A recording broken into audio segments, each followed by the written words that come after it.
Ассалаумағалейкум достар, көңіл-күйлеріңіз қалай? Лайк басып, комментарий жазып, көңіл-күйлеріңізбен бөлісіп отырсаңыздар, мен сіздерге бір керемет қарияның бір тапқырлық сөздерімен бөліскім келіп тұр. Бір күні Қазбек, Жәнібек, Әлібек үшеуі ел аралап келе жатқанда, алдарынан бір қария жолығады. Сәлем береді. Жәнібек тұрып, мынандай сауал қояды. Я қария, ауылдың берекесі қайтсе кетеді дейді.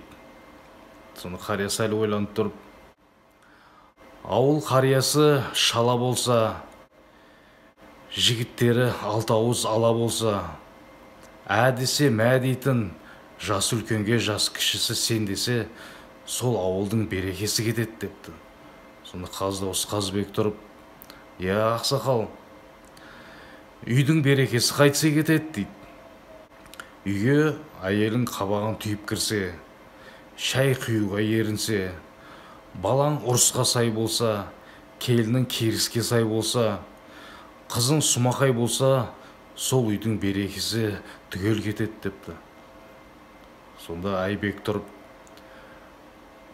я қария, не жақсы дейді.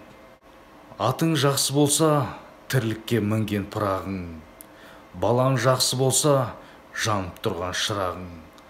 Әйелің жақсы болса, досың жаныңа жиналып, рахаттанар қонағың дейді. Ал не жаман депті. Атың шабан болса, тірлікте көрген азабың. Балаң жаман болса, ғұмырлық көрген азабың.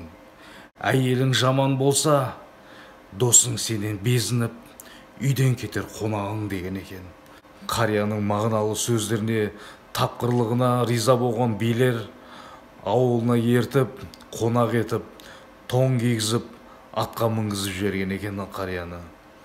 Солай қария несібесімен үйіне қайтқан екен. Баршаңызда несібелеріңіз мол болсын, табыстарыңыз мол болсын. Тек жақсылықта жолығайық. Көріскенше, истористе бөлісіп қойыңыздар.